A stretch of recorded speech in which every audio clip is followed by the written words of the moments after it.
觀世音菩薩耳根第一32應之三。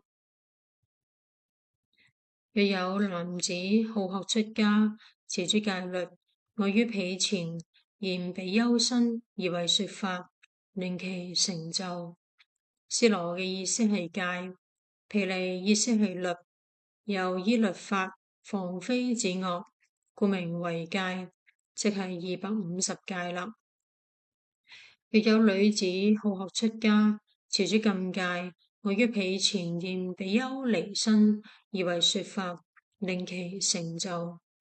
尼女星即係女比丘，持500戒，既戒得自然鬼物成化，進行離速，遠出三界。標嘅解釋係話，比丘意思係乞士，上從諸佛乞法，以之為名；下從檀羅乞食，以之身命。持250條戒相，比丘尼女人出家，持500條戒相，為觸發覆除，持止諸過。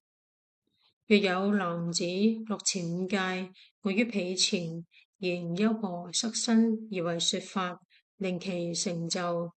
若有女子5戒自居，我於彼前言優婆夷身而為說法，令其成就。5戒為之不殺、不盜、不邪淫、不妄語、不飲酒。佛為提慧長者等，在家眾受三歸，即係受5戒為優婆塞。經說5戒者，天下大禁忌。假如犯咗此5，在天係為5星，在地係為5樂，在方係為5帝，在身係為5臟。如是等世間違反無量。若出世，就為5分法身。一切佛法以5戒是大小尸羅根本，所以好學此者言清淨男。如說此法，優婆夷話清淨女，亦近事女。標嘅解釋係話，此男女在家常似親近出家，善知識故。以5戒自守堪任，近事出家義重啦。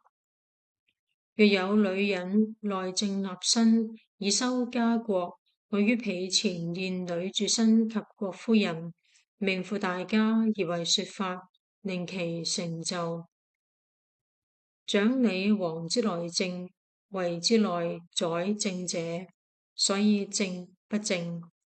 卿大酒曰家，天子諸侯曰國，天子后妃曰女主，諸侯曰國夫人。愚者夫尊於朝，妻榮於室，受命於后妃，所以話名付大家者。后妃所思之女，如曹魏姬公，禁國為聲色爭日，不知聖化，渴慕清淨。為天子有內外政，外政3公9卿，27大夫，81元士，內政3皇后9嬪妃，27世婦，81御妻。菩薩現女主身，即係天子后啦。周禮天子之後，立6宮3夫人，9嬪27世婦，81御妻。國夫人如論語，邦君之妻曰君夫人，命婦為妻，因夫榮者立大家。如後漢扶風曹世叔妻者，童郡班彪之女名超，字惠姬，和帝素召入宮，令皇后貴人，是施燕號曰大家，即係佢嘅封號。若有眾生不壞男根，我於彼前言童男身而為說法，令其成就。若有處女愛樂處身，不求親報，我於彼前言童女身而為說法，令其成就。童男童女貞節愚俗，標格於人。菩薩處之，勸勵外督，隨類現身，應機說法，以成就之。